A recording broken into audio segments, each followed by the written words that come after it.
Ayyuhalladzina amanu tuba ilallahi taubatan nasuha. Taubat dengan sebenar-benarnya taubat. Bagaimana taubat dengan sebenar-benarnya taubat? Satu, menyesal. Saya menyesal betul. Dua, mengakui. Jangan lagi ini begini, ini. Itu berarti Bapak tidak bertobat karena cari akal-akalan. Mengakui, menyesal, mengakui. Yang ketiga, tidak mengulang. Yang keempat, kalau berkaitan dengan barang, kembalikan barangnya orang. Maafkan saya. Jangan tersinggung Pak. Maafkan saya. Saya cinta tuan-tuan karena Allah. Kalau berkaitan dengan uang APBN, kasih kembali Pak. Selama Bapak tidak kembalikan itu, Bapak disuruh pikul nanti di padang mahsyar.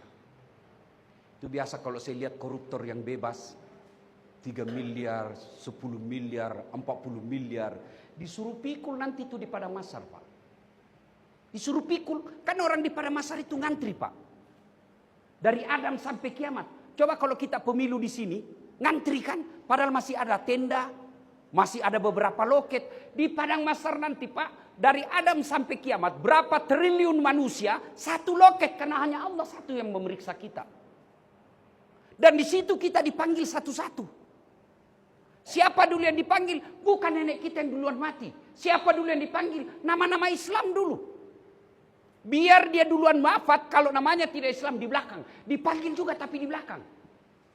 Abdurrahman, Abdul Jabbar, Siti Fatimah, Mutmainnah, Das'at Latif.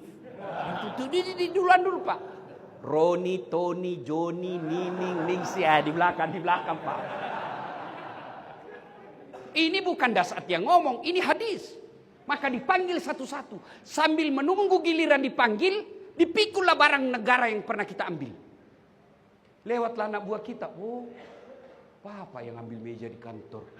Saya yang dipecat. Nah, maka sebelum terlambat kembalikan Pak. Kembalikan. Kalau uang negara susah kembalinya, membersihkannya, sedekahkan. Sedekahkan. Dengan niat membersihkan harta yang tidak halal. Selama Bapak tidak kembalikan, ajal pasti menjemput. Mau kemana Pak? Mau kemana?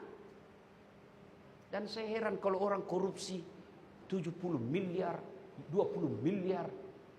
Diapa itu Pak? Nah kita makan aja 150 ribu sudah paling jago. Kalau Bapak biarkan itu uang ngendap dan Bapak tetap kuasai, Allah hukum kita di dunia. Apa hukumannya? Duitnya miliaran, dilarang makan nasi. Apa gunanya uang 7 miliar kalau dilarang makan nasi?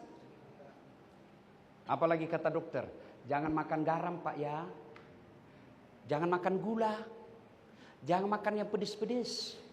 Kalau Bapak di tempat itu pagi-pagi jam 7 keluar ruangan berjemur. Jangan pakai baju ya. Pakai celana pendek. Tidak usah pakai sendal. Kelilinglah dia Pak. Pakai celana pendek. Tidak pakai baju. Apa bedanya sama gembel? Itu baru di dunia Pak. Itu baru di dunia. Apalagi di akhirat. Dia bilang anak mahasiswa saya, Ustadz, kalau 4 miliar itu bisa dikantongi Ustadz. Saya bilang, jangan kok bang.